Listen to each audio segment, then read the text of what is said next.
Welcome to Thought Cops, the only podcast where every week we police the mean streets of the internet, and then we let you be the judge, the jury, and the executioner in the court of public opinion. Coming to you live from Neo Chicago, I am Officer Kevin. Hey, because somebody's got to do it. I am the sentence I forgot. Thank you. The Granch, contractually obligated to be so up until the 25th of the month. Wow, it's in my contract. How much are they paying you for that? Not a lot. Not a lot. No, practically nothing. Is that the kind of job where you just stand outside the Walmart and ring the bell? It's the type of job where once a week I'd chat with some cool people on the internet, and people that want their ear holes and eye holes filled go to patreon.com/thoughtcops and donate $2, $5, or $10 a month for premium content. Getting the Patreon promo out at the head of the show there. That's kind of cool. Hey, it's Crimbus. Something new for us. Speaking of something new for us, look at it. If you're not watching this episode, you can do so. Head over to youtube.com/thoughtcops because we have a new setup. We're sitting at, what would you call this, Grant? A breakfast nook? This is a breakfast bar, yeah. Okay. But it's a nice big table. It's a nice big open area. We're not like crunched together. We're not lazily slouching on the couch like a lazy fuck. If this works and if this looks good and the setup works, I might get some green screen going. I don't know how. I know nothing about anything. Well, folks at home, let us know what you think. If you like what you see, let us know. Leave us a comment or give us a call. Subscribe on YouTube because we need it. Sure, why not? I'm looking at some of these YouTube channels. I'm like, nah. Nah, man. It ain't got to be that way. But you know what? Let's introduce our guest to the show because, Grant, we have a brand new guest on the show. This is someone who hasn't been here before. Let's show them some respect and say, hello, Jab50Yen. How are you, Jab? Hello. I am doing great. Thank you so much for having me on. No, I would be clapping as well, but I'm holding my microphone as I see that you are also holding your microphone, which yes, the three of us are holding them like as if we're doing shots, but instead cheers. Oh, Grant's doing a beer and a shot. Okay, there we go. Yeah. He's double fisting. It's the classic. He's double fisting. Yeah. So Jab, whenever I need to do applause for the show, I'm just gonna slap my shoulder like this. That'll be my applause. The audio people won't get to know the difference. No, they won't. People at home listening will be like, wow, what an enthusiastic crowd that must be in the room listening to the show. The rapturous applause. We should add a laugh track. Well, I think that'd be a good like one-off bit is just one episode with laugh track the entire time. Doplex brought the soundboard that one time. That was pretty fun. But do that just like pretend it's not there. It's not there. I will try my best. But let's imagine. Zwick quit on us. So Jab, you're very busy. You're working on all this kind of cool stuff on the internet. You work for a living tombstone as of most recently. I don't know if you want to talk a little bit about that first and foremost. Yeah, sure. For those of you, I'm pretty sure you do know the Living Tombstone. You've probably heard one or two songs from them from like Five Nights at Freddy's or the Forgotten My Little Pony era. But now, within the past few years, they've been trying to establish themselves as a full-on band that makes original music. Awesome. So that kind of started during the beginning of the pandemic, and because I was friends with the main guy and we kind of got closer, he kind of just brought me on as their person that handles like community management and video stuff. So it's been a fun ride. It's been nice seeing the band progress outside of like video game remixes and whatnot. That's great. Then, yeah, you, if I remember correctly, you moved to Los Angeles mid-pandemic to work for them, pretty much. Yeah. I did. Yeah, I moved around April 2021, and I drove from Florida to California. Oh wow! And so I decided, you know what? Everyone's at home. This will be the perfect time to have like a peaceful road trip where I'm not going to have to deal with like any traffic, angry people at rest stops. So like honestly, road tripping in the middle of a pandemic was kind of like a wonderful experience because like you were just alone and just no stress. You kind of felt free. So that's a good idea. It was cool. I'm gonna have to try that out because it's like, well, I mean, try nowadays, a new pandemic. Let's get a new. I know we got a new variant coming up, so now's the best time to get out there and see all different kinds of people and places. Wait, I'm gonna be a new guy. Touch all sorts of different things. I'm gonna be a new guy. You ready? Yeah. Oh, new variant just dropped. Oh, new variant. Just new. No, that's something kind of funny you could see on Twitter, for example. If you want to see it. Like that Twitter account invents a guy, and it's like the guy that always has to announce when a new variant's coming out. Yeah. New Twitter account, new variant. They just invent new variants. They tweet out the word Delta, and it just gets 1 million likes, 100,000 retweets. Oh, they said it. It's like that every word Twitter account. Whenever they get to whatever, they're just like, that's the word. Oh, yeah, like that's the one I've been saying every day. Waiting for. And then it's like that moment passes, and then you're like, yeah, my life is just sort of meaningless. I was waiting for that. Didn't really have a major impact on my life whatsoever, and my life moves on, I suppose. But speaking of moving on, though, Jab, I also want to talk about you are an editor for Mother's Basement, which is a channel that I frequently watch. Oh, really? Yeah. Oh, I appreciate it. So there's probably a big chance you saw a lot of my editing work. I did. I'm trying to remember the exact video I saw somewhat recently, but I remember seeing your name at the end of it, and I was like, oh, well, that's cool. Yeah, I think the last one I worked on was the one where we were talking about those anime made by like a genuine cult in Japan, which I think the person who runs that is Ryoho Akawa. I could be butchering it, but it's this insane series of like religious pandering or like religious manipulative content that was way more famous than we thought it was. Like literally the day after I helped edit that video, I went to Little Tokyo with some friends and I saw posters of the new movie that's coming out from this guy. Really? And I was like, have these movies been popular the whole time and I just didn't know they existed because I didn't pay attention? And now perhaps you've brought some new light to this cult, or at least maybe you shed a little bit of awareness on the cautionary tale of don't join a cult. Yeah, I was talking to one of my editors. I was like, what if we did like some undercover Mother's Basement documentary where me and you joined this cult and like pretend to be with them for like a year long? Because like I would love for like now that it's out there, now that the anime community knows about this insane man, that would be really cool to like see someone go undercover like that. But I understandably no one wants to take that risk. That's I might though. A huge risk, big time commitment for sure. But it is the next logical step. So if that happens, we'll be keeping an eye out. But speaking of all these different YouTube channels and projects, you also run the Twitter account YouTube Thumbnails, which is a pretty big Twitter page. Yeah, I think that's more or less one of the most successful things we started. And I wish I could call myself the creator, but it was actually started by our friends Pels and Ray. Okay. But over time, they just stopped posting on it over the years. So I kind of just assumed ownership afterwards, since I was the only person that was posting on it. And it's really fun seeing more and more YouTubers like being good sports about it, because I would end up posting their thumbnails. And it started becoming like this like token of appreciation, like, oh, I made it on the YouTube thumbnails account. So right. Instead of making it inside jokey, it was just kind of my way to just like show that anyone's thumbnails out of context can look ridiculous, and we just need to embrace it, because I really don't think this is a bit pessimistic of me, but I really don't think there's a good thumbnail you can make. I think every thumbnail like out of context will just like completely change the narrative of the video. So I guess that pessimism just like made me bring this whole like just make the best out of it. I mean, I feel like we've felt that to a large degree, because I feel like some of the videos we've been working on a little more recently are just like, just make the worst thumbnail you can make, Yeah, like, just like, embrace it. Kevin's I've been like putting in some, just like I did like the face, and it was like, it was just me. Like embrace the stupid pog faces. And It's like, arrows. you can't say what anymore. I'm just like at this point, I'm going like all in clickbaity, where I do these like 1 or 2 minute long clips from the podcast, and it's like, I mean, I think I almost feel like people don't even talk about clickbait anymore, because there's no such thing. Like just everything. It's everything. There's everything no point is just like, hey, fucking Elon Musk destroys Bernie Sanders on Twitter, and it's just like, yeah, I know exactly what this is. I don't even need to see, like, he tweets, oh, you're still alive?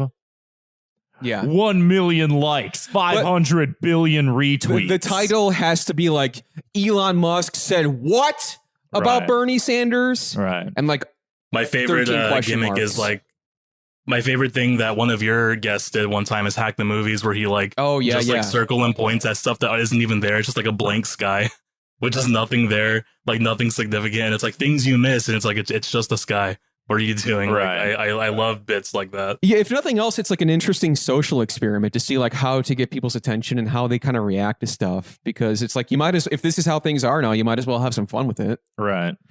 Yeah, and I'm glad that's become more of the culture, because even big YouTubers have like embraced it. There was one guy who made a fake thumbnail of like him like making this posture as like Uber driver sucked me off. Yeah, Rob Wisman. Like that's still that's still one of my favorite. And I knew that wasn't a real thumbnail, but I still put it on YouTube thumbnails anyway.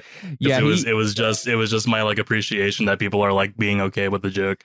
That was like the pure distillation of what and that was like a while ago too, where it's like, oh, some thumbnails are like this, but now it's like that's everything now. It's just one of those like, you can't make a video without that's what it looks like. You can't do it. God, I feel like I've never had to like list off so many credits for a guest at the top of the episode. But I also want to talk about YouTube poop, which I know you are a huge advocate of. Yeah, apologies to the audience that it just sounds like a job interview, but like, yeah, right. Tell me about YouTube poop.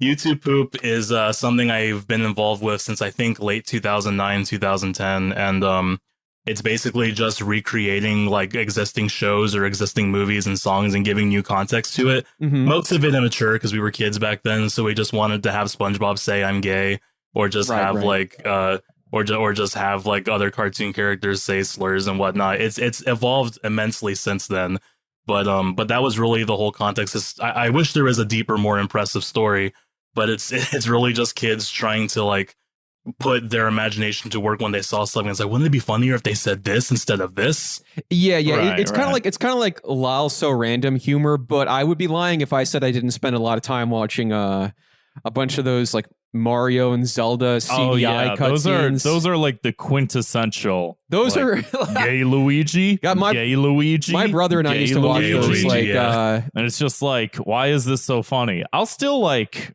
I feel like they need a resurgence of YouTube poops. Like honestly, like were you Jab? Were you running? I know a few different people were running like a panel for YouTube poop at MagFest, I think it was. Were you a part of that, or was that somebody else? Yeah, I was the host. My hair was a lot shorter back then, so I don't think many people recognized it. But yeah, MagFest 2019 was, I think, our biggest turnout.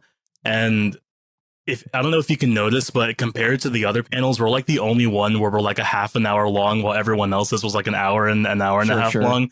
That's because the first 30 minutes was cut because that whole time was like staff having mental breakdowns that they couldn't get the speakers to work. And throughout that time, I yelled at one of the staff members. Of a Thought Cops episode. I yelled at one of the staff members because they were getting frustrated that my laptop couldn't read the HDMI cord. So he kept like violently bringing it in and out. And then he broke my port. So I just like stood up and I screamed. I was like, dude, get the fuck out of here. Get the fuck away from my laptop. What are you doing? You said that was the con staff that did that? It was the con staff that did that, but I didn't get like his name or his badge. So like that is so unacceptable. Yeah, it was. But like in YouTube poop fashion, thankfully, if it weren't for my host, it would have been a complete disaster because I was pissed. Yeah, but like I don't blame my you. my other YouTube poop people like made the best of it, and we just kind of embraced all this breaking apart. And everyone in the audience, I guess, unanimously agreed that like that's kind of the fashion of YouTube poop, everything going wrong and it just being a disaster. That is true. That is true. It just kind of became an audience participation, and sadly the MagFest cameras didn't grab it, but like the audience just kind of came together and it just became a huge party. Someone ate a banana without peeling it, which is I saw the video of that. I actually did see somebody took a video of that and put it on Twitter. Thank God that was up. Yeah, that was probably the most memorable part. That was an incredible video. And then the other staff member took the microphone and said, I really hope he eats the stem. And the whole audience started chanting, eat the stem, eat the stem, eat the stem. And then they ate it. And so that reminds me of like so many like funny memories I have from going to conventions and stuff like that, where it's like some of the best moments of cons is just like what happens when you're killing time between going to the show floor and going to some kind of panel. Pouring vodka in people's eyes. Exactly. Which I do have a video of, unfortunately. Oh, that's something you guys did? You drink vodka with your eyes? Well, like one of our friends, so we were at ASEN here in Rosemont, Illinois. They have Anime Central. And one of my friends was like taking shots from like 3 floors up.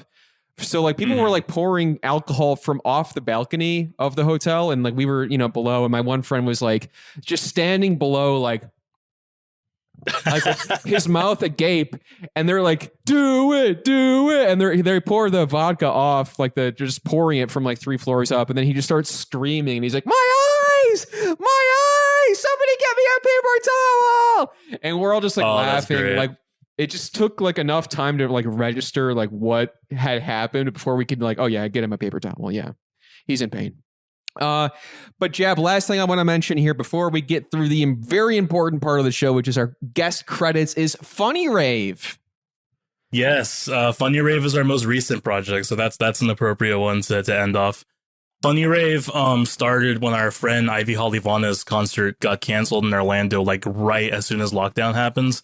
So we needed some alternative way to sell her album. So me and my good buddy Six took ownership and created this online show, and it was so easy for us to do. I guess it's because we've been editors for years, but like we saw so many other online shows having so much trouble when we were like, whoa, our tactic of doing it is so easy. Do you want to just keep doing this? And it was just like, okay. So we just kept doing it as the pandemic was going on. Some more and more people were going on. One of your guests, Garrett Hunter, was on there. That's right. Wearing his shirt right now. Shouts out. So it just more and more people were down with the idea. And I think our last one, Twitch staff called it the largest Twitch festival ever because we had over 100 acts. I think 102, 103. Oh, shit. Yeah, which we wanted to put in the Guinness World Records, but it costs like fucking $15,000 to submit one, which is odd. That's so fucked up. Think of how many records have been broken that we don't know about because they didn't have $15,000 lying around to pitch it. It really does just seem like a big like pay to play marketing scheme sort of thing. I think that there's also people that apply for like just stupid Guinness World Records that are just like, oh, like, because it's like, oh, the fastest person on Earth, impossible to beat. The tallest person on Earth, like, what are you gonna do? Add more legs? But then there's people that are like, oh, the person who's stepped on glass the most times, like, who's done that? Nobody. Okay, like it's weird. We gotta stop. We gotta stop promoting that kind of toxic culture. You know, we're out here telling people to be stepping on glass and saying, "Now this is the record.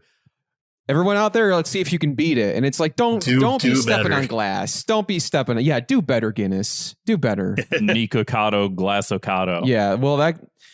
You know what? It's next. If his views start to go down, that gives him more of a reason to cry. That's true. As if he needs it. But yeah, let's move on to a little bit of show news of our own. Like I said, if you're not watching this, you can watch it on youtube.com/thoughtcops. And if you're not subscribed, it would help us out a whole lot if you went ahead and hit that big red button, because it makes us look a little bit more professional. So that's kind of a fun. Do it. It's kind of a fun idea, isn't it, Grant? Yeah, I was just listening to your inflection. We were both so mesmerized by it. Yeah, I kind of just... I was just like, how is every sentence ending on a high note?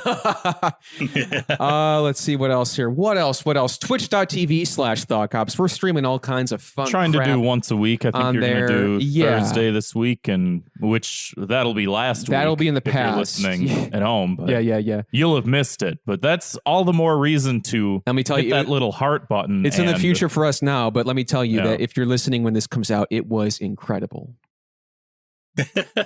At least once a week, we're going to try and stream. So just keep an eye out. Hit that bell so you get the notification. Basically, search for Thought Cops on Google and hit every fucking bell and whistle you can. I'm sure you guys get this a lot, but how many people thought you were Thought Cops, like THOT cops?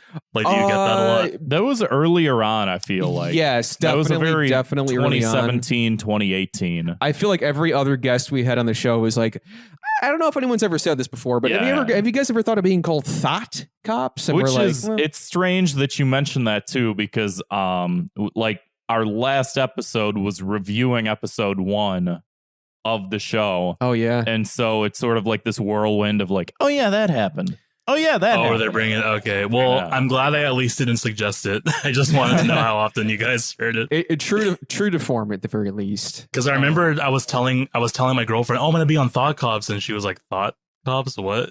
I was like, oh no, THOUGHT Cops. Yeah, it's like an OnlyFans. Sponsored by Pornhub. Yeah. I mean, I'm not gonna say no. But speaking of sponsorships and thoughts and all that kind of stuff, let's talk about a very famous, very favorite segment of the show called 2 Minutes of Hate, where we like to blanket punish all that annoying random crap that we see on our phones and computer screens every single day of our lives. So I got one here. So nice. People who see a famous piece of art, for example, typically something from the past. And when they right-click it and they think that they own it, I hate that. I hate it too. You don't own it. You can't prove ownership just by right-clicking it. I paid $15 million for this picture. You did not own it by clicking on it. You had to pay for it. No. But people, like somebody brought this up in reference to, there's a Beatles documentary series that came out recently, the one by Peter Jackson. So I thought that'd be funny if I pretended that the beer was a microphone. I didn't even see. Could you do it? No, can I see it again? The viewers at home saw it. Oh, let's move on. So people were posting a clip from, because like they're, basically Beatlemania is back because of the documentary series. So somebody, like people have been talking about the Beatles and stuff, saying, somebody posted a clip saying, watching Paul Get Back out of the ether is just blowing my mind. And he just posted a little clip of like Paul strumming on his guitar. And then somebody quote tweeted it and said, Beatles fans will see this video of somebody mumbling over a basic 2-chord progression and be like, oh my God, this is true creative genius. And someone else said, this is literally just how songwriting works. There's nothing special about what is happening aside from how absolutely bland it is. And then, somebody, Lauren Act Normal or Else on Twitter said, I could write it. You didn't tell me there was a second guest. They were like, oh, what happened now? Oh, the cat appeared in the background. No, the cat, yeah. Sorry, all your listeners, if there is a cat that came by. She'll pop in and out every so often. Deputy Beeb, the world's first police cat. But she says here, like, people who talk about, I could write a hugely successful pop song that's still popular half a century later, quite easily, in fact, where it's like, this is like bragging to somebody where it's like, oh yeah, cavemen invented fire. Yeah, I could rub 2 sticks together and do it. It's like, yeah, but they did it back then, Right. Like the Beatles, maybe this is like, we've learned from what they've put down and people have evolved and done whatever and maybe use that as some kind of inspiration, but just to like not appreciate the foundation laid down by different sorts of artists and then shitting out of that on social media and being like, yeah, I could do that. It's just like, why? It's just like internet contrarianism, just to like be the top asshole to just make some contradictory claim to be like, the Beatles, little overrated. It's like, yeah, if it wasn't the Beatles, it'd be someone else. If it wasn't them, it would be someone else. But it was them. So that's who it is. Right. And it's like, people like that. People like that just enjoy the high of the fact that saying that will initiate a conversation more than just two people agreeing, oh yeah, the Beatles was great. And then that's it. They need like some sort of like dopamine. Exactly. And I know using this word's annoying, but I guess that's just a way of coping that they didn't come up with an idea of like that. Just writing it off as, oh, that's anyone could have done that. Right. Yeah. It's like, oh, I could have done that. It's like, yeah, but you didn't. Right.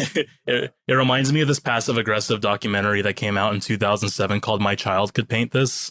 And it was like a whole hour-and-a-half documentary just saying that Picasso's work is garbage. Right. And that you don't need any. Like, I'm not saying that these things are beyond criticism, but it's pretty obvious when somebody's doing it just to be a contrarian. And it's like we said earlier, just kind of tying into the whole like clickbait thing. It's like, this is just, everything is clickbait culture. Right. Everyone has to express like their opinions are less. Everyone has to stake their claim in the economy of ideas. Like, and it's like, oh, you like the Beatles? Well, guess what? Well, let me tell you. That's 2 chords and a guy mumbling. Like, yeah, I don't know. They sold more albums than anyone. Like, I don't know.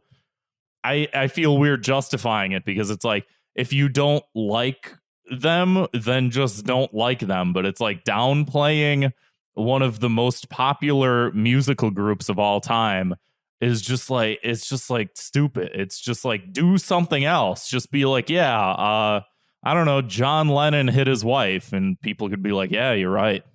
And even the stuff we're doing right now, like I'm seeing you guys on a table with 2 microphones and a laptop. No one knew how to do that at all back in 2006 and 2007. Right. So it's like, yeah, we have better knowledge now of how to produce stuff like this. Right. So I guess it's also just the desensitization of like knowing how easy it is to produce a show that was so hard to do back in like the mid to late 2000s. Oh yeah, absolutely. I mean, it's like anybody can make anything now and put it out there, but like, yeah, it was a lot more of a slog back then to do anything. People had to invent new methods, and even like the methods that they use, like, you know, Phil Spector's wall of sound and whatnot, like he was basing that off of like other ideas, off of other things that other people had did at the time, using either technology or different ideas of how to utilize the technology better. And it's like, yeah, as a result, we can do that by just like slamming a bunch of tracks together in GarageBand and like making it sound like that. But it's like someone had to invent that, you know, like someone had to invent these styles. And a lot of times those inventions just came from other people. And it's like, that's just the process of being a human, is like, we're all sharing in the same fucking pile of sludge. Just other people do different things with it. And you just look at it and you're like, okay, they did that with it. So it's just 2 chords. It's like, yeah, fine, whatever. And it's like if everything's bad. Everything's bad, and I'm miserable. Okay, is that what you want? They're just like, I want to bring you down here with me, but I got a punishment though. So these people who say these things, and I'm not saying the people who are bringing them up in conversation as a legitimate form of criticism, but the people who are throwing it out on Twitter just to get contrarian points, they have to go back in time, get their mind wiped. And then we all get to see if they can come up with it on their own. You know, we put them on an equal playing field with like Paul McCartney. You know, we say, you know, here's a guitar. You're the same age as this guy. You know what I call that? Same time period. Let's see what happens. What do you call that? You know what I call that? I call that a mind eraser, no chaser. Okay. I came up with that myself. Nobody else has said that phrase before. Nice. Yeah, give them no knowledge that the Beatles exist. Show them none of their songs. Don't tell them that this will succeed. And then we'll see how they do. That's right. But Jab, anything bugging you that you want to get off your chest? There's a couple things. So I saw some people experiencing probably the saddest Thanksgiving I've seen. I don't know if you guys have ever heard of a former rapper at this point called Space Ghost Perp. Space Ghost Perp. I've heard the name. He's this former rapper that like started this clan with people like Denzel Curry and whatnot, and based on like just his attitude and like his opinions on music and other people in the industry, a lot of people told him to fuck off. So he's kind of on his own now. He's like this miserable wash up rapper in Miami who gets suspended from Twitter like every like 2 weeks. And I don't understand. He's been around for so long, and I don't understand how new people just don't know who this guy is, and they feel the need to harass him and bully him every time he says stupid bullshit online.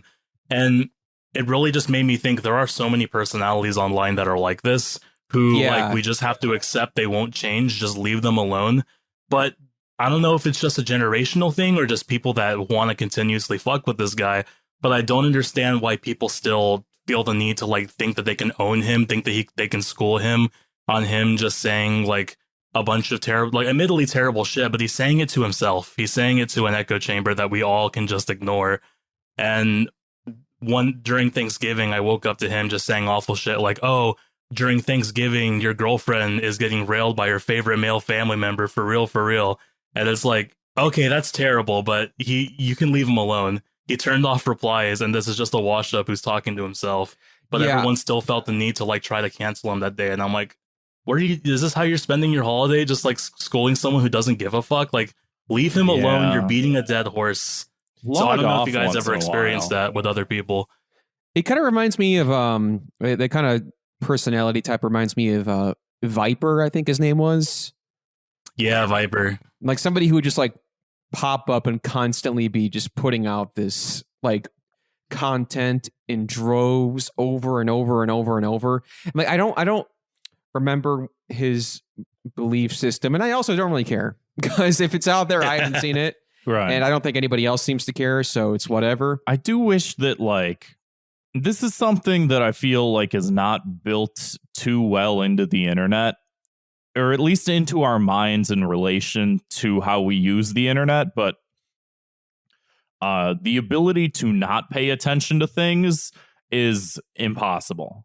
You know what I mean? Like, you can't block enough people. You can't keep enough. Like, it's one of those things where it's like something pops up, someone pops up, something happens, everyone's got to chime in on it. And it's just like, can we all just collectively like forget about some of these people? Like, I feel like that was sort of maybe the one person that I guess there's people that fall off every once in a while, but like anytime someone brings up like Milo Yiannopoulos nowadays, it's just like, man, that guy is just a sad shell of a person. Like, he hasn't been relevant in like 7 years. Like, drop it. No one, not even the right cares about him.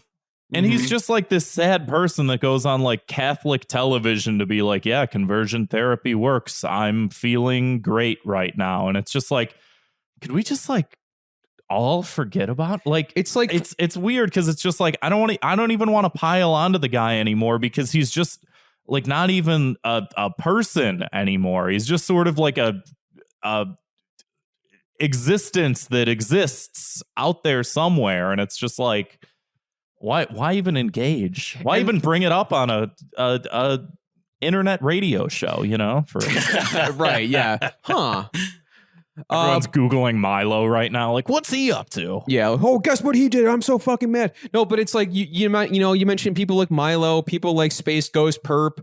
Sometimes like reality is the biggest punishment for these people. Yeah. Like getting mad about it. It's like look at what's happening in their lives. Like just falling into complete irrelevancy. Right. It's just like just let it be. Yeah, and it's like I could have wrote that song, by the way. I got a guitar over there. Do you want to? Yeah, I could probably figure it out pretty easy. Yeah. Yeah, and it's like, I get it. It'd be like foolish to think that everyone should stop this. Like, fight the good fight if you feel like it's someone that deserves it. But these are people that are no longer in positions of power. Like, Space Ghost Perp is not in the industry anymore. Not a single rapper in the game wants to fuck with him. They're all scared of him. Like, they don't want anything. And like Milo is like the same way for like alt-right politics. Like, not even they want to fuck with him anymore. Like, this is just people that are not in power that you still feel the need to punch down on. And it's kind of like, it's just kind of like a pick on someone your own size type of situation. It does sort of come down to that at some point. But because there are like bad people out there. It's like you do only have so much attention, you know, and you should be using that attention for like the worst people and not just like, you should be at home doing your homework, not going on Twitter and fighting with Space Ghost. Studying. But Jab, did you have anything? Did you have a punishment specifically, or did you feel like letting them live their miserable realities is punishment enough? I was thinking of it, but the fact that they did it on Thanksgiving, like I like in and out, like checked all throughout the day. There were people that were spending like 10 plus hours like dealing with him. And I was like, look, that's just you yelling at a wall is the punishment. You're arguing with a rock. Yeah. You're arguing with nothing. So that, I guess that kind of beats any other suggestion that I had, because like they're probably going to realize it sooner or later in the future. Grant, what do you got for us? Too many of hate. All right, this sort of spawned off of, I think, something that Kevin was saying in the Discord, and Grant with the piggybacking as usual. Like, it hooked into me, and bells went off in my brain. And everything made sense for a split second. Everything made sense. It went all the way back around. It formed a complete circle. I remember this. That circle dissipated. You said something. Like, the source at this point doesn't matter to me. But you said something about like people who think that when you say Jeffrey Epstein didn't kill himself, people that think that that's the funniest thing you could possibly say. It's like, and yeah, I'm not even arguing that like that isn't like the case or whatever, but it's like just the idea for the sad fact that that's still like a punchline and it's funny for people. It's just like embarrassing. And the people who really are making a living off of that kind of content where it's just right. And again, you can completely divorce it from anything that either we were talking about or just even divorce it from itself and just say, let's say we're having a conversation and just out of nowhere, you just chime in with Jeffrey Epstein didn't kill himself. And you expect this like precocious laughter and that everyone's going to be like bowing down to you. And like, speaking of the like joke that you did, like, remember last year at Christmas, they were selling those like Christmas sweaters that said Epstein didn't kill himself. Yeah. Like, imagine wearing that to a party, like in real life, like off the fucking internet, wearing a Christmas sweater that says Epstein didn't kill himself, like a year and a half after that was relevant. And then like walking into a room expecting rapturous laughter, right? And then having to have people ask you what your shirt means over and over, and having to explain, oh, it's this guy. You might have heard of him. Never mind. Or like you go on Fox News and you like drop that as like a joke, and Ann Coulter like doubles it down over herself, like to laugh as hard as she can, which is just like, yeah, we all know that there's some fucky shit going on in the world. And I feel like this doesn't help. And I feel like when you said that, something clicked in my brain and I had this realization that this type of humor, you say Jeffrey Epstein didn't kill himself. Like what's some other stuff? You just go, you pick one out of a hat. Let's say you say, let's go, Brandon. Let's go, Brandon. Yeah, that's the newest one. Yeah, you wear a shirt that says "Let's go, Brandon." Funny. Someone's talking to you on the phone, and you go, "Let's go, Brandon," and like people are supposed to understand the sense of humor. That's like the cake is a lie, but for Republicans, right? So, and I'm getting to because it's like partially Republican, and I always hate getting a little too into the partisan stuff, even though I do it all the time. But I hate pitching it like that because at the end of the day, it's like this edgy humor, but through the lens of these phrases. Let's go, Brandon. Jeffrey Epstein didn't kill himself. Someone did a school shooting. It was Sam Hyde. It was Sam Hyde. Oh no, there's the picture with the rifle. He can't keep getting away with it. It's like I asked my friend when I saw it the last time I saw Epstein didn't kill himself. I was like, is this the brand new Bush did 9/11 where we're like stuck with it for 10 years? Where we're going to be seeing it be spammed in chats and 4chan boards up until like 2030. So I'm going to ruin it. I'm going to ruin it for everybody. No one's ever going to do it again. I'm going to drop a bomb. No one's ever going to say any of these phrases again because they'll be embarrassed. They'll be shocked. They'll feel stupid. They'll pee in their pants. It'll be hilarious. Oh, I'm ready. Okay. This is Cards Against Humanity. Yes. Oh, absolutely. I'm glad you said that. I was just Cards thinking. Against Humanity. I mean, honestly, it's either Cards Against Humanity or it's kind of like Squid Game, TBH. I still haven't seen Squid Game, so I can't comment on that. But this is Cards Against Humanity. Is like it's like people comparing everything to Squid Game. That's the newest one I've seen the past 2 weeks. But this is Cards Against Humanity humor. This is Cards Against Humanity level humor.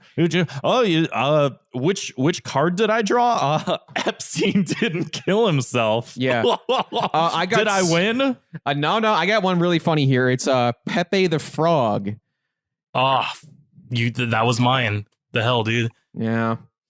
You see, do you get it? Because this used to be a cartoon back a long time ago. It was a guy did a comic, but what happened is that people did like racist of that, and then it became a whole thing, and so I post the Pepe, and it triggers everybody, and it triggers like sort of like when people have like PTSD and stuff like that. It's like they have triggers. It's like that. I'm doing it to liberals because they hate this frog. Well, it's Grant, just like how you know what you've lost the ball. Nobody cares about this. Funny. This is a game of Cards Against Humanity. Nobody cares that you played the card that said black people. We know that card's in there. It's not funny. It's not edgy. It's not endearing. You just played it because the card was in your hand. And this is very effective because the people that you're directing this to hate also Cards Against Humanity. Exactly. They hate Cards Against They Humanity. think that they're above that game. They're like, oh, Cards Against that stupid fucking party game, whatever, this cringy humor. But then you have them saying the kind of shit that they're doing Cards Against Humanity IRL. Probably printed on a card by now, Epstein. It's either they think they're above it or they embrace it. Because like I think the tagline for Cards Against Humanity is a terrible game for terrible people. And they love like calling themselves, oh, I'm so edgy and I would never say this at work. Oh, if you caught me saying this in public, I get in so much trouble.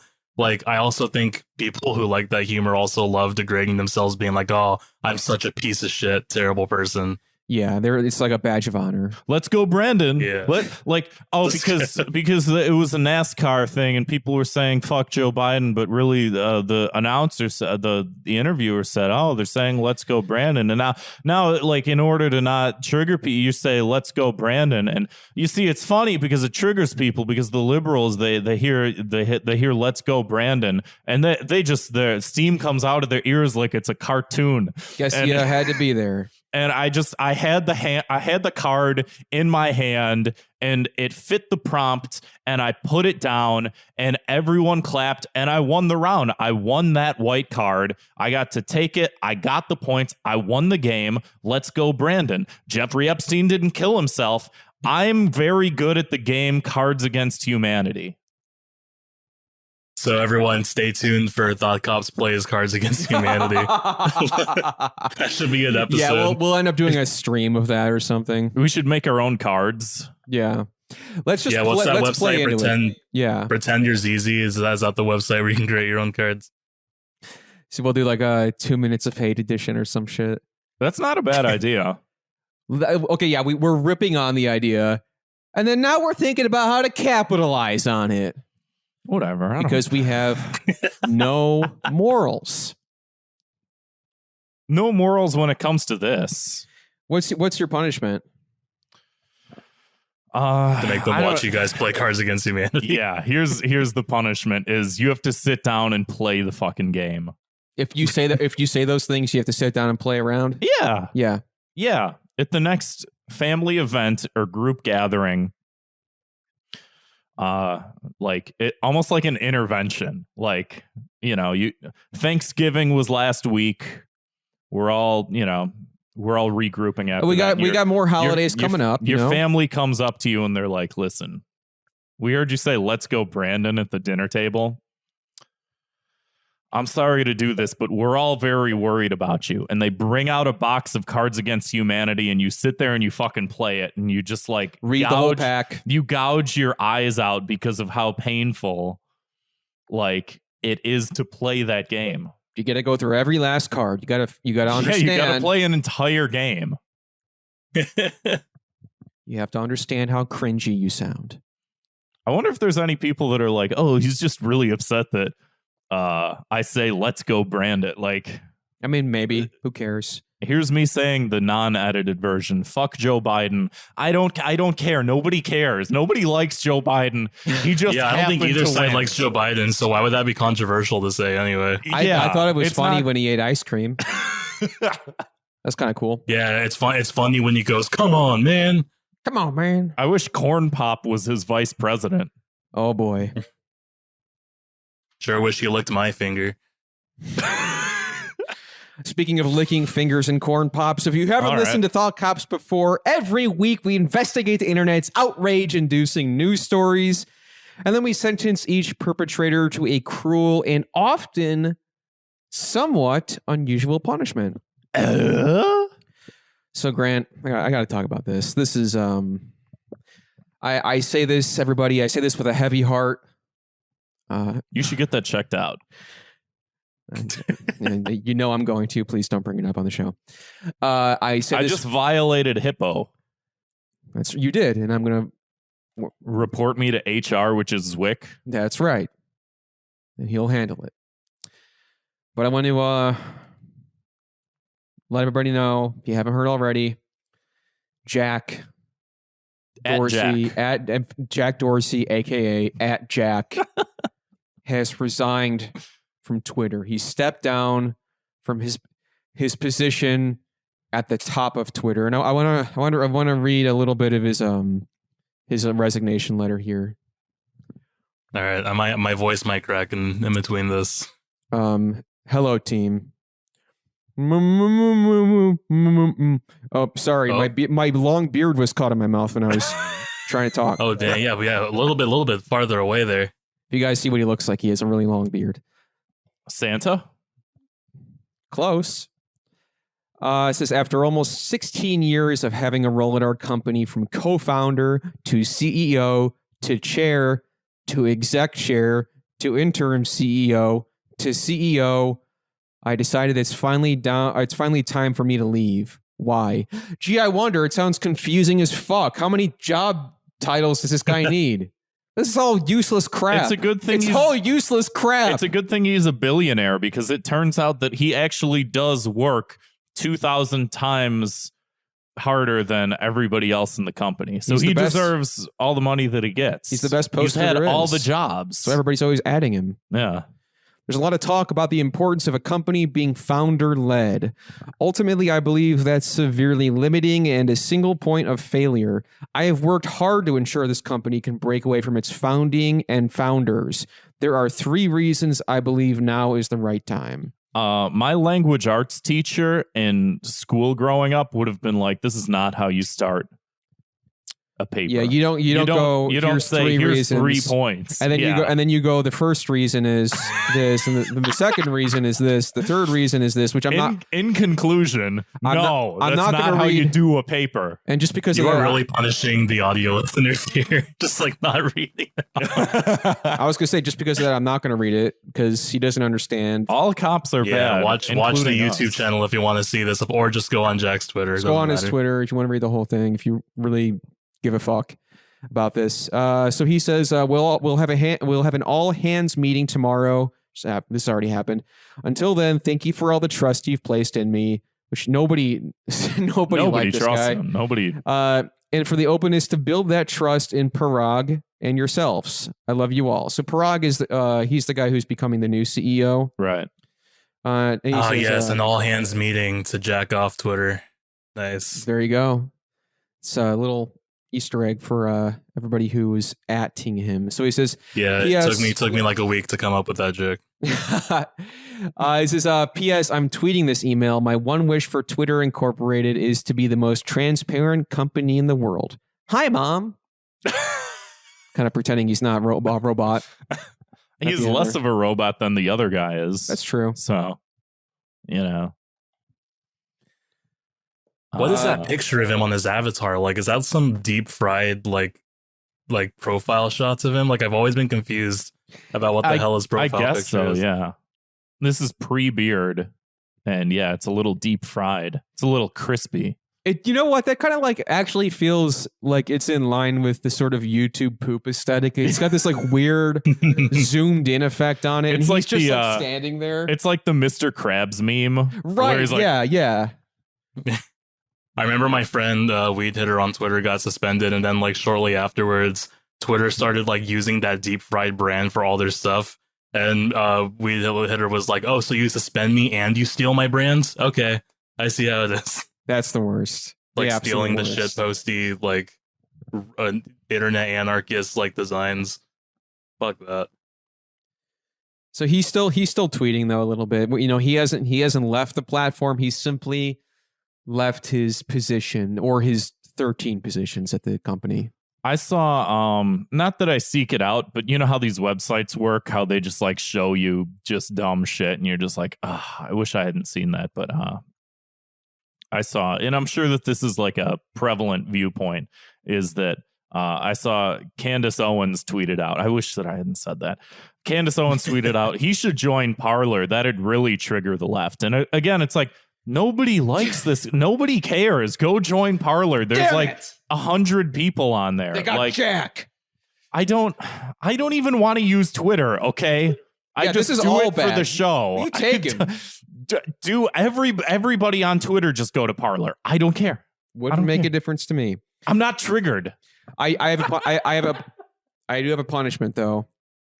Out of respect for the man who's given us so much, I think we should all pay tribute to him. We should all pay a tribute to him and jack off after listening to this episode. I will not be doing that. I thought you wanted to do it on camera, kind of like all three of us at the same time. We can fit maybe like for Patreon people, because I think YouTube might get mad. You know, YouTube that might trigger Patreon though. That's true. Patreon allows that. So go on Patreon. They're gonna fly me out to Chicago right after this. That'll be for Thought Cops. Right. Yeah, that'll be the first episode of Thought Cops. Right. Thank you, Jack, for all you've inspired us to do. So I'm afraid of what's next because I'm seeing it, and I've only seen out of context clips of it, so I'm ready to hear the bigger explanation. I want to talk about something that some people are calling a masterpiece. I'm just gonna preface it by the tweet that was posted that went viral about this. It says, "This is literally a masterpiece, and we're just getting started." The Red Ape Family, which is a NFT cartoon which uses the characters from the famous, I can never remember what the fuck they're called, like Lazy Monkeys, Bored Ape Yacht Club. It's called. So this is, I guess, some faction of that called the Red Ape Family. So they're having the November 25th, which I guess already happened, which was the world premiere of this, which premiered in Dubai. People were buying tickets, flying out to Dubai to watch this. Dude, they probably were. Are you serious? They really flew out for this? I'm sure some people, I mean, if you're dumb enough to buy this crap. Dubai, from what I've heard, which is not a lot, just through What have you heard about Dubai? I've heard, and mostly through videos, specifically through a video that the YouTuber Philion made, if anyone's familiar with him. He does a lot of like fitness content, but he also does a lot of like influencer content. And apparently Dubai is like the influencer capital of the world because all these influencers fly out to Dubai to like take pictures in Dubai and like make videos in Dubai with other influencers. I believe that. It has the most expensive hotel. It has the most expensive like highways built. It has like the most expensive so many things. So I actually believe that. We got to get out there, you guys. And so serious. These influencers are not only buying NFTs, but they're like, hey, do you want to watch the new premiere to the Bored Ape Yacht Club anime? No, I just want to say we all know how expensive these things are. You know, people are spending upwards of a house. Yeah, at least up the price of several mansions. Some of these, they're hundreds of thousands of dollars for this picture of well, it's not just a picture. You're owning it on the blockchain. Regardless, people are spending a lot of money on this stuff, so you expect that the production value would be just as high, if not representative of, because if these people got the money to buy this stuff, they're going to be putting a lot of money into making this look as good as it possibly can. All I'm going to say before we play this is Disney Pixar, watch out. I'm nervous. So the Red Ape is running. He's being chased by the mechanical dogs. Oh, motherfucker. And he just says, fuck. Is that Spawn costumes? Yeah, that was it. There's a... that's it. It's on a loop. Yeah. That was it. There is actually another clip I posted in the Google Doc as well. That one's a little bit more indicative. Is there a full show? Is there a full show we're not seeing, or did people travel to Dubai to watch 13 seconds? No, there's a whole show. Yeah, I mean, like there's been like bits and pieces have been coming out, but again, it would not surprise me if they flew to Dubai. Have you seen this one, Grant? I haven't seen any of this. You're gonna love this one. This one is, you guys got to hear what they're saying in this one, because this is truly like, so this is some very self-conscious projection here. So pay attention to the dialogue coming up. So we see that a female red ape is sitting in some sort of living room, and she's having a conversation with one of the other red apes. And again, if you're listening on Spotify, Google Play, iTunes, you can't believe how bad this looks. Like, this is again where we're looking at some of this video content we're doing, and it's like, if nothing else, watch this art on YouTube. I was about to write it off as though this probably looks like any other adult cartoon that kind of looks shitty, but no.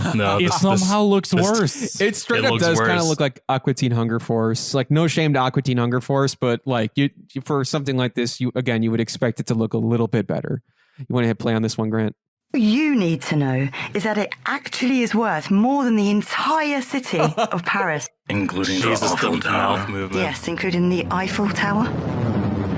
Oh, you are right out of here. Those banana NFTs on their walls. I think you're right. I didn't catch that. They're flying. They're running to the Musk One ship and flying away. So that was it. I just love how, of course, they got to. This is the worst thing I think I've ever seen. They got to throw in like how expensive the NFTs are. Where like you can tell the people who made this are so self-conscious and they're just projecting their need to be recognized for being rich. Right. Where it's like, did you know it's more than the entire city of Paris? Even the Eiffel Tower? Yes, even the Eiffel Tower. And they just start running away to, or no, and whatever fucking dance they were doing. Before they start running away, they start shaking, and it straight up looks like a fucking Adult Swim, like low budget cartoon from 2002. But there's a lot of underfunded studios out there. Right. I mean, Jesus. Again, you would expect something a little bit nicer. I wonder if people who put the money in for this kind of thing were maybe a little bit disappointed. But little fun fact, I actually found out about this from people who worked on it. They said that the reason it looks like that is because they screenshotted. Like all the movements and everything, they're all screenshots of the NFTs, like the faces and stuff. They're all like. So they did the meme. Yes.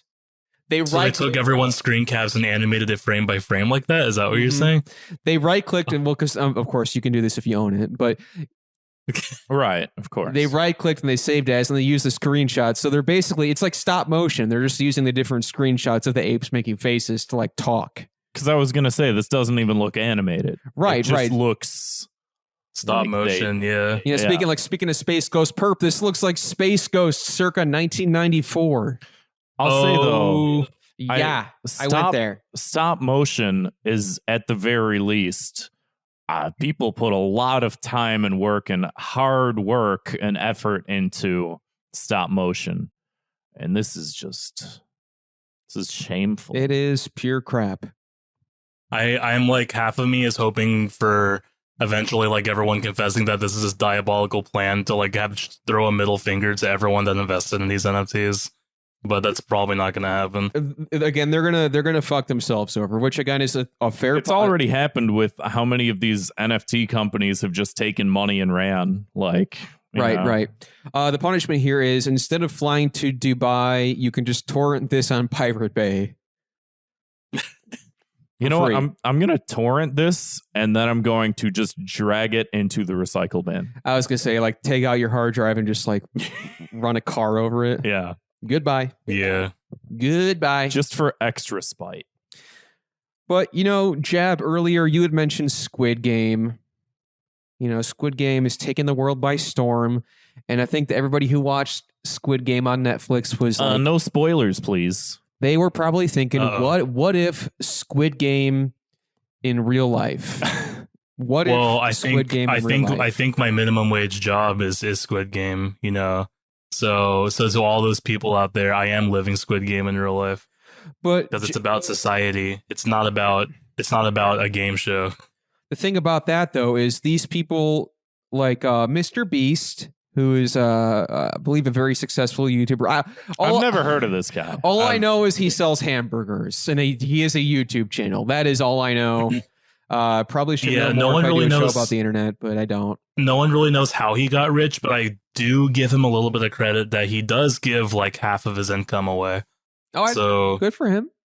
Yeah, so he constantly gives away money like every single day, like to random people. So that's more than what other billionaires are doing, so it doesn't allow me to hate him as much as other people do. Hey, Mr. Beast, if you're listening, and I know you are, we know a little podcast that could use a little bit of funding. Well, like Grant, some second monitors, maybe an extra keyboard, like some better lighting, some extra cameras. It won't be that easy, Grant, because someone will approach you with a little piece of paper that you have to flip just the right way.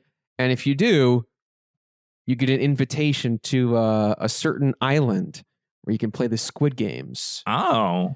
Yeah, instead of 456 participants, it'll just be Kevin and Grant. Yeah, we're just like standing in this like wildly open area. Like, oh, hey, Grant, cool. But so that's what you're saying, Jab. If this guy is being, he's a very charitable person apparently, but maybe he's gotten tired of just giving his money away, and he's thinking to himself, "Gee, Squid Game sure was a fun show. I want to make. I'm just giving this money away. Why don't I make people fucking kill each other for it?" So it's funny that you brought up the Beatles thing, because I feel like my introduction, the first thing that I saw of this was a very specific tweet where we're talking about like, oh, you think you could have written Get Back? Well, you didn't, like someone else, he did. I saw this tweet and it irked me to no end, and I'm going to pull it up on the screen right now. If I can get the screen to work, and I will read what is on the screen, which is Mr. Beast Squid Games video. 103 million views in 4 days. It took 7 weeks to make. Netflix's Squid Game series. 111 million views in 30 days. It took 10 years to make. More views, God. Less time, fewer gatekeepers. That's the promise of the creator economy. So this guy took this tweet down, as he should have. This is every vowel, John. You say. So yeah, this is like, it's not the same thing. They're not the same thing. My cover of Get Back did better than the Beatles writing the song. Like, that's exactly what it is. It's like not even like you started your own band and did your own thing. Like if you covered it and then acted like you were better than them, even though you fucking stole their song. This guy, this is a tribute to the show. And people watched it because it's a stupid event to fucking waste time watching. I'm hoping some sort of charity involved. I don't know, but I'm hoping so. And I don't think anybody died, to my knowledge. I could be wrong. It could have been allegedly. That's unfortunate. It could have been. I think Travis Scott already did Squid Game in real life.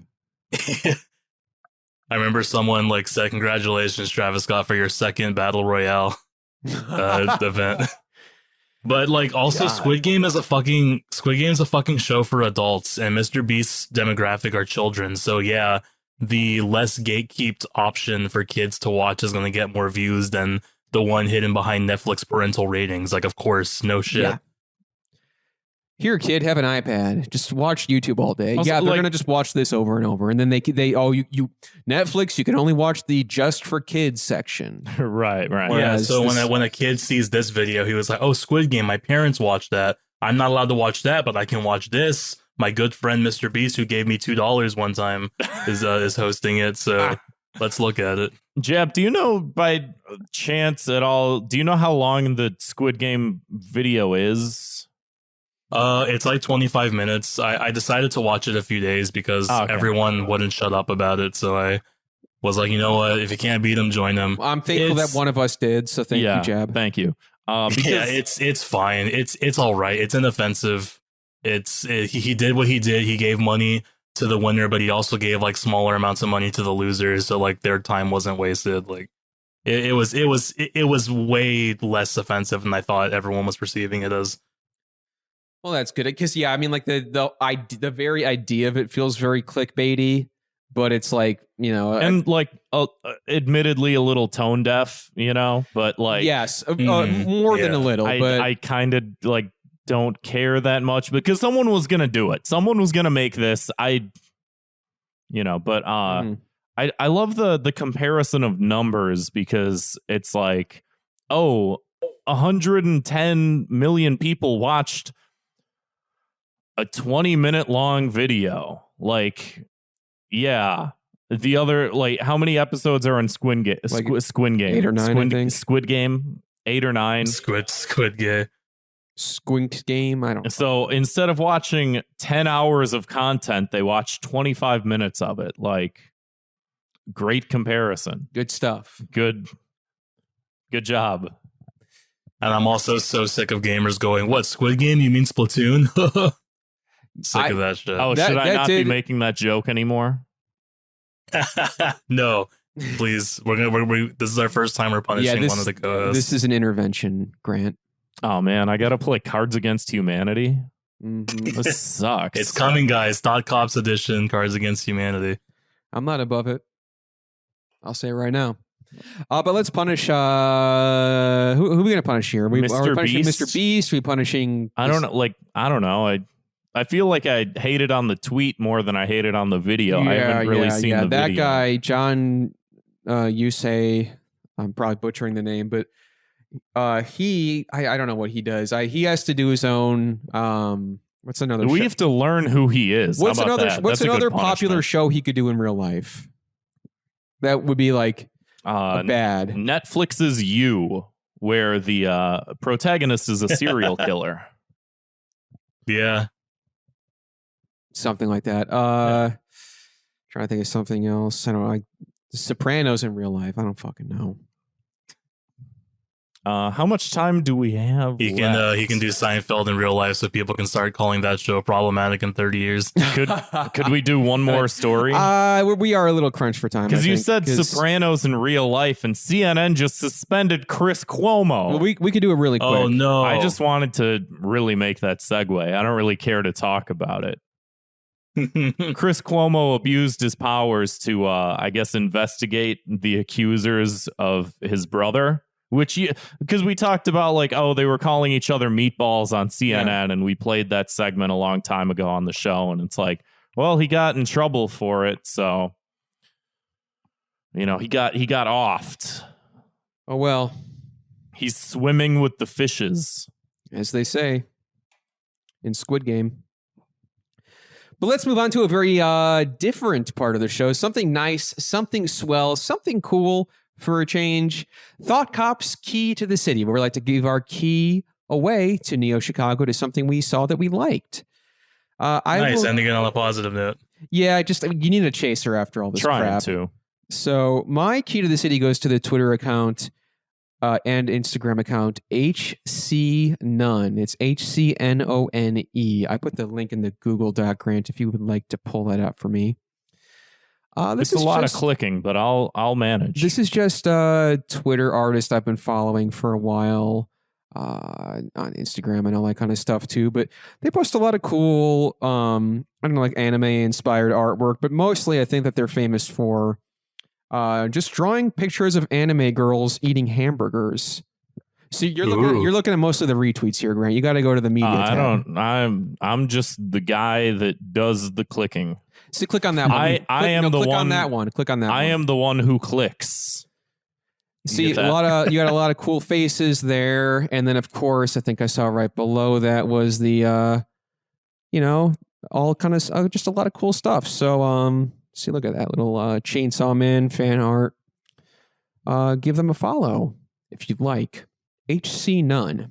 Yeah, maybe turn their name to HC1 follower. You'll be the first one.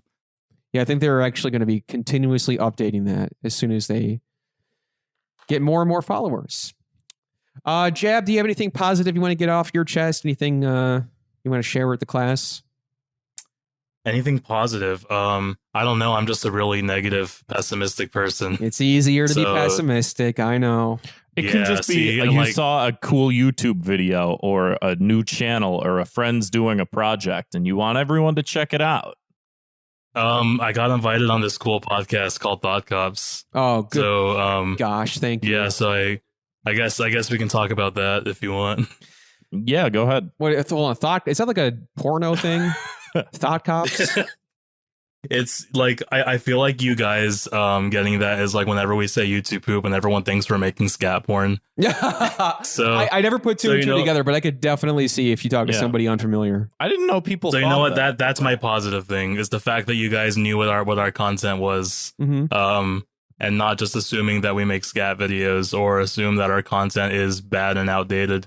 I'll ask you this, Jab. Do you have, maybe it's hard to pick a favorite, but do you have one that comes to mind that is a favorite or at least close to it, or maybe a top 3 YouTube poops? Yeah, I can actually look it up real quickly because the name is really long, but it's a very underrated YouTube poop person called Pesgay, and he only has like 1,000, 2,000 subscribers, but he made this one video years ago called "Weird Video with Yellow Horse in It." It's a My Little Pony YouTube poop, so that's probably gonna drift a few people away. But I really love how they took a more visual approach to YouTube poop instead of just audio jokes the whole time. So if you really want to see Syriac level visuals on a very underrated YouTube poop, I recommend that one. That's probably my favorite one of all time. Cool. Definitely partial, like I said, to some of those classic Zelda CDI ones. Bombs, yeah, the Zelda CDI ones we're never going to get tired of that. We keep quoting that to Morshu spinning facts, and I eventually want to get that Zelda CDI Christmas sweater. I still don't have that one yet. I did not know that existed. Yeah, I should link that too. Here's the video I'm talking about in the podcast chat, and then how long is it? I might be able to play it. You can play at least a little bit of it. All right, let me pull this up real quick.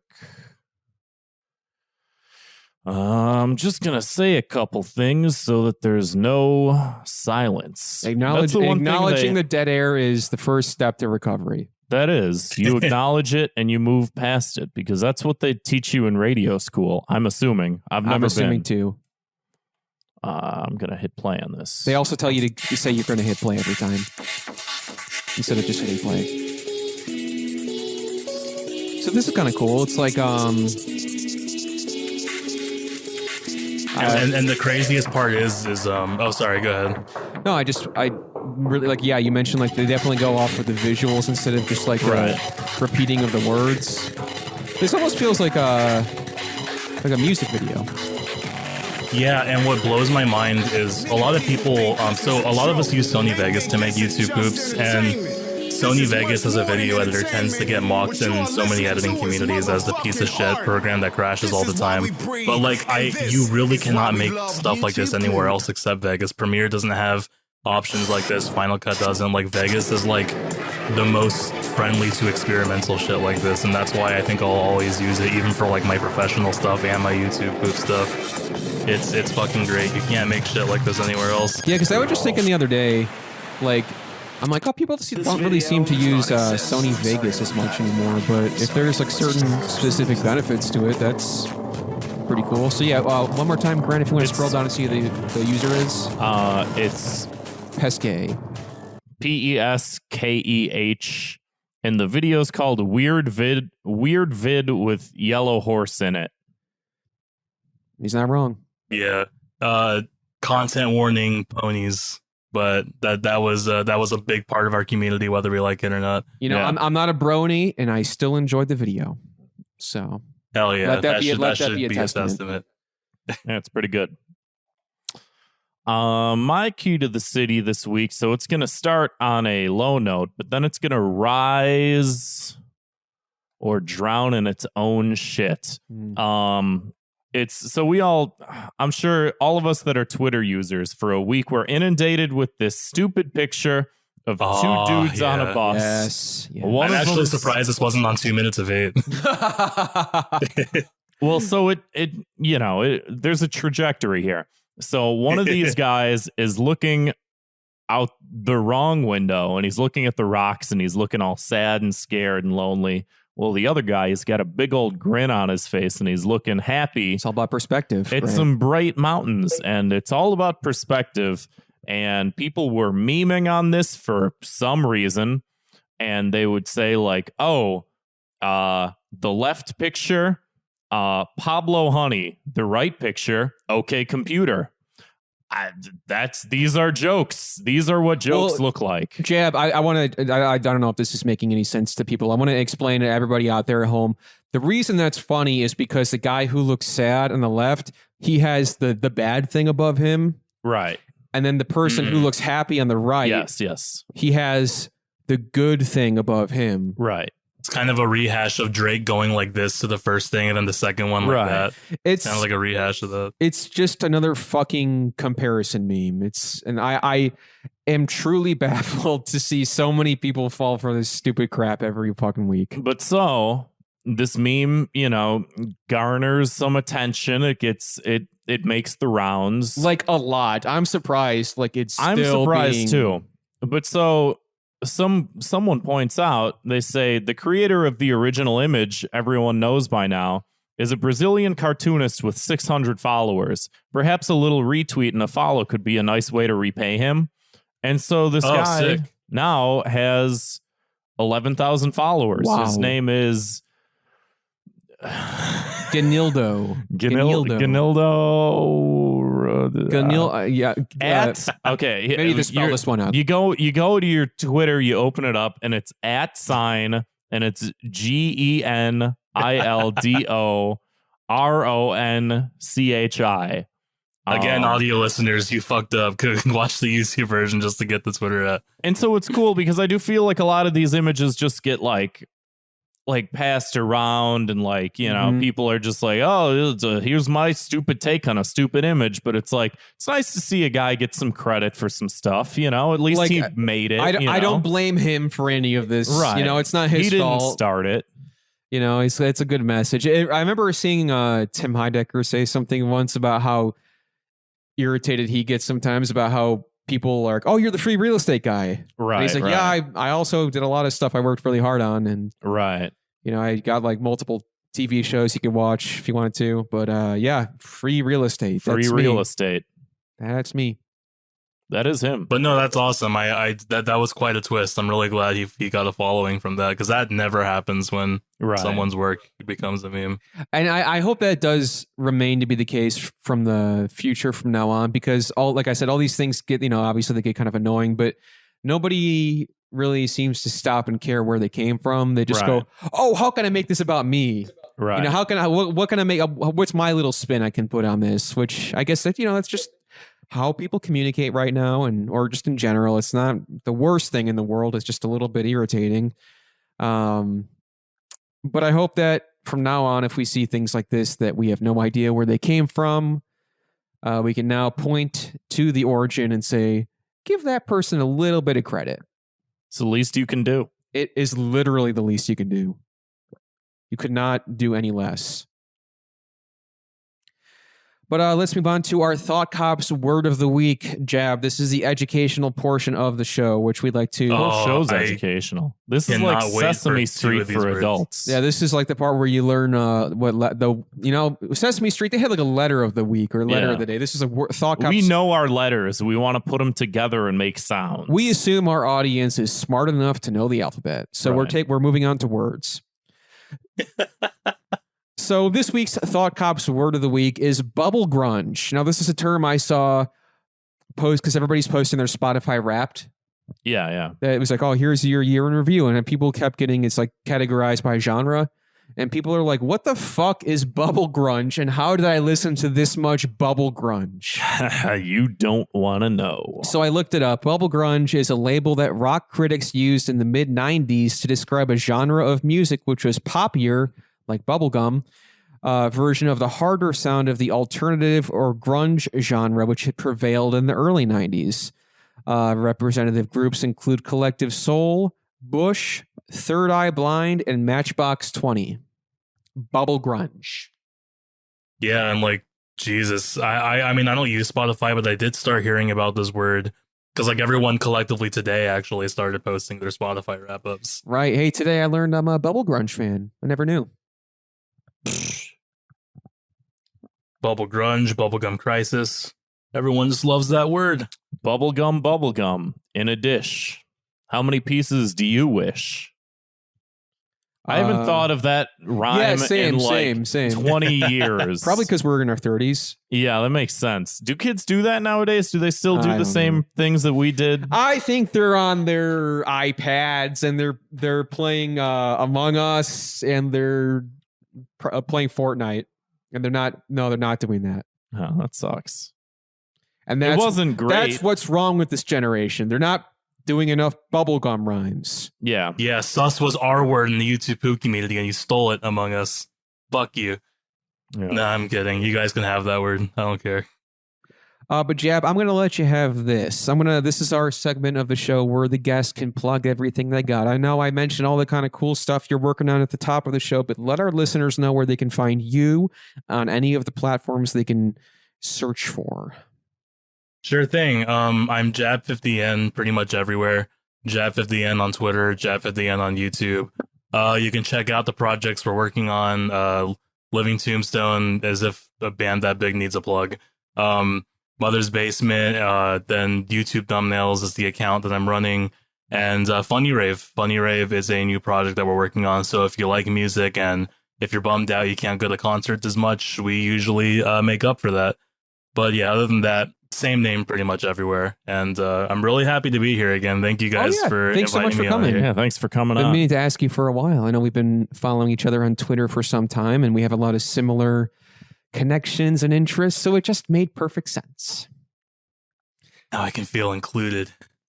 You're part of the family now. And speaking of being a part of the family, I want to give a thank you to, we don't have any new patrons, but I do want to give a shout out to a specific patron, Serial Law Obeyer. Thank you. Thank you. Thank you, Serial Law Obeyer. Thank you. You are a king among kings.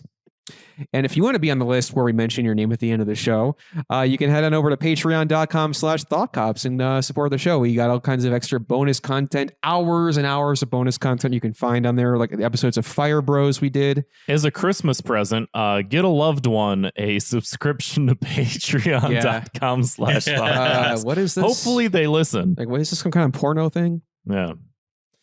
So yeah, head on over there. You get all kinds of cool stuff, and you can hang out in the live chat here. We got people hanging out right now, watching the episode live. Look how much fun they're having. They are. There's so many of them left since we started. Maybe they had probably went to go eat dinner. I'm assuming. No, there's more actually. It's the truth is that there were like 10 people listening, and now there's actually about 20. Oh, I'm looking at maybe 30 or 40. Yeah, wow. Incredible. See, we had to divide this to different voice calls because of how much traction we were getting. Eating up so much freaking bandwidth. Hey, that's the job, baby. That's how it works. That's how the cookie crumbles. Leo in the chat here says, my kids don't eat dinner until the show ends. You know that. That's true. So let's wrap this up so Leo's kids can eat. Starving. I was suggesting another hour. Damn, you're nicer than me. Yeah, well, we don't want them to starve just yet. So let's listen to some listener voicemails. If you want to give us a call of your own, and our number is 312-788-7361. Or you can always send us an audio file to thoughtcopspodcast@gmail.com.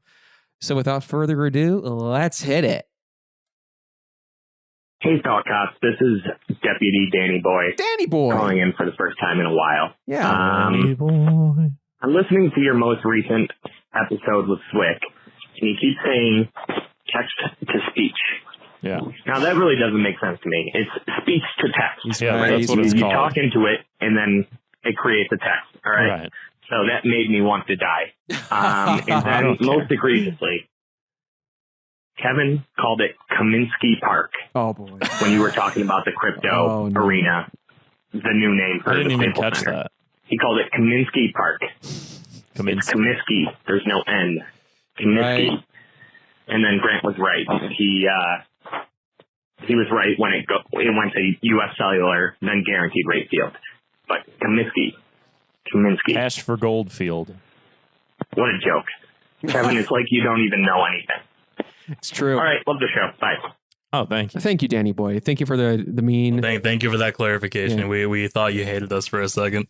Yeah, you got to throw all the insults and harsh comments. I was like, oh, well, then maybe he does hate me. But at the end, he did say he didn't. So, but yeah, we fucked up. We kept saying no. I got everything right. Text to speech. Is it called that? Like no, it is speech to text because when he talks into his iPad. No, I get that, text. but like, what is it called? Like, what's the industry standard name? I think transcribe. I thought it was transcribe the whole time. I mean, that transcribe is a thing. It is a verb. I think it is speech to text. Is it speech? And we to were text? just calling it. We just flipped it around. You know. Okay, that makes sense. Oh, sorry. You know. Fucking if that makes you want to die, that's what makes you want to fucking blow your brains out because we said the wrong thing. I feel sorry for you. So let's hear the next voicemail. Thought Cops once again. It is I, Leo, the Incredible Thought Crime Division, calling in. This time, calling out Bethesda. I'm not sure if you knew this, guys, but did you know? Were you aware? Was this brought to your attention? That Skyrim has come up with yet another edition. The anniversary edition. I believe it's the 10-year anniversary edition. So it's another edition among all the other editions. Did you know that Skyrim came out for PC, Xbox 360, PlayStation 3, and the Switch back in the day? And then it bumped up to the Special Edition, which is free for PC, then on to Xbox One, PlayStation 4, and now we have the Anniversary Edition. Oh, but lest I forget, the VR Edition as well. Now we have the Anniversary Edition unleashed onto all the new consoles and the new systems. Congratulations, you bought more DLC and paid money to bump it up to 4K. You know, rather than branching out into the further different systems that are out there, I don't see why Bethesda should even bother doing that. Do you know how many games you can play other things on? Let's play Skyrim on a soldering iron, on a MacBook Touch Bar. How about a Porsche?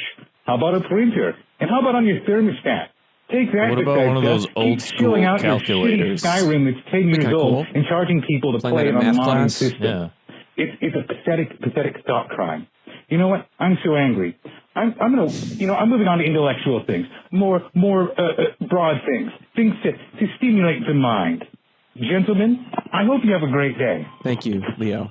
Thank you. And you as well. Yeah, I was hoping he was going to break something. Get him, Ward. Turn off the voicemail.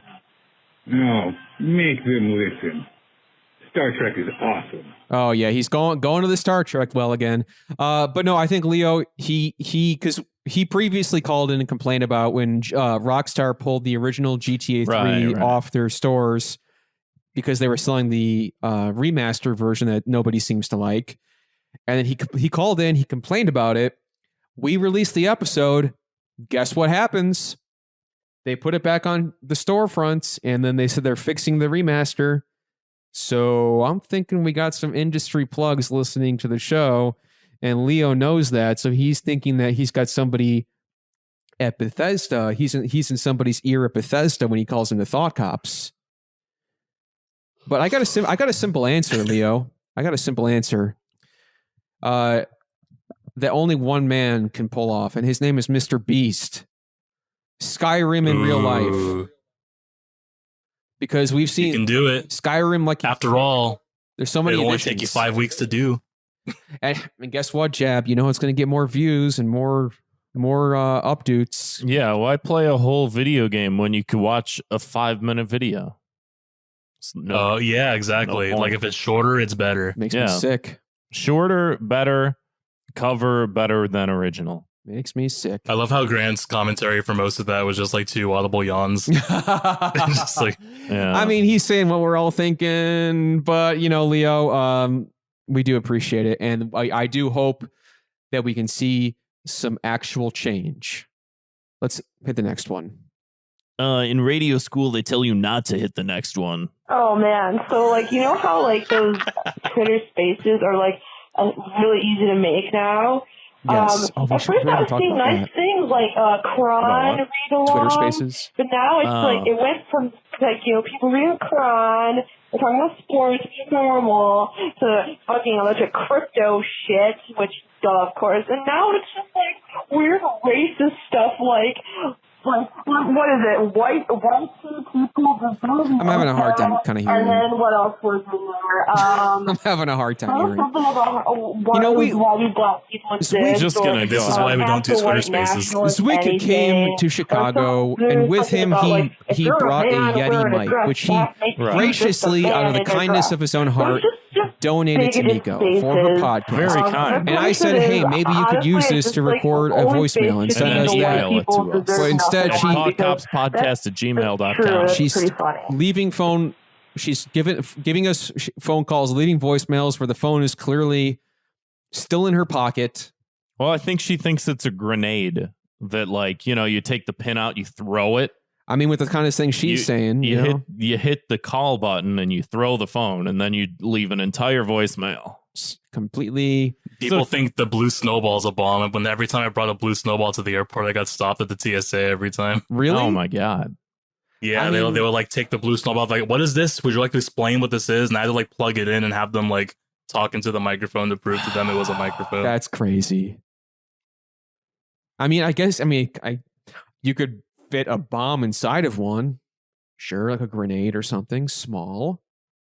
But it's good content that you can get all kinds of TSA commentary on there, make a podcast out of it. Yeah, I should have recorded all the TSA said what? Yeah. With your face like going the Yeah, just me pointing at the TSA and like the TSA crossing their arms in the background. Like it's so easy. It's just embarrassing to do.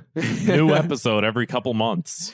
But she did bring up Twitter Spaces, which we forgot to mention, rather didn't have time to get to, because the Twitter. I don't know if if you've been paying attention to any of these Twitter Spaces, because they always pop up at the top of your feed if you're on your phone on Twitter, and it's some of the most heinous shit.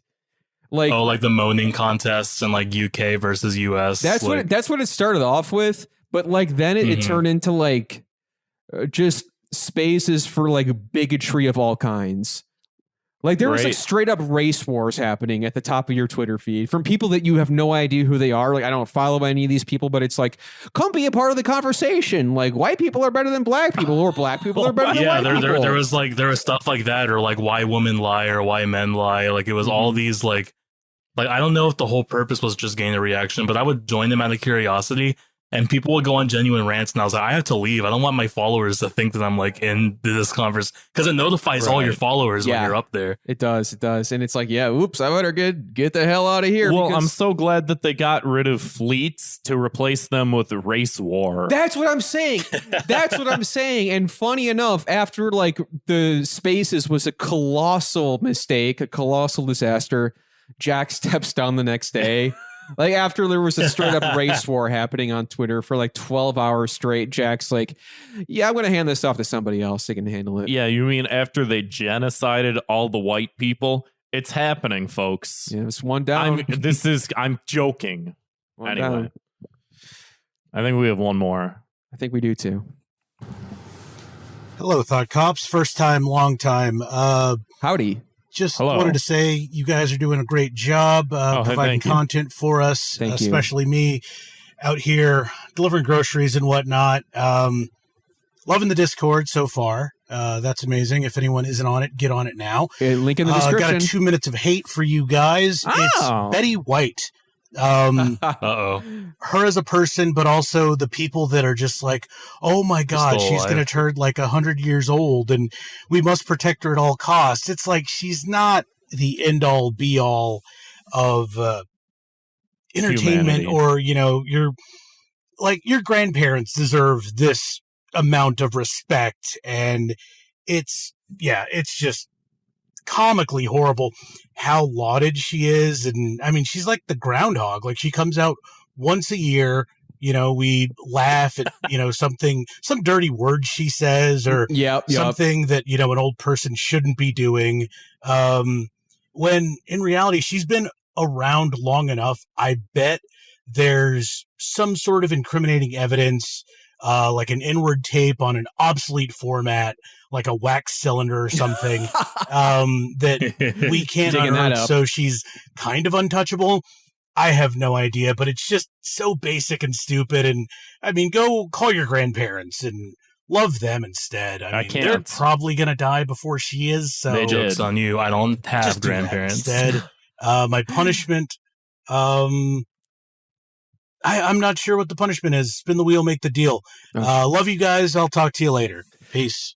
I forgot we had a wheel. The wheel's in the closet. It's in it's in storage, folks.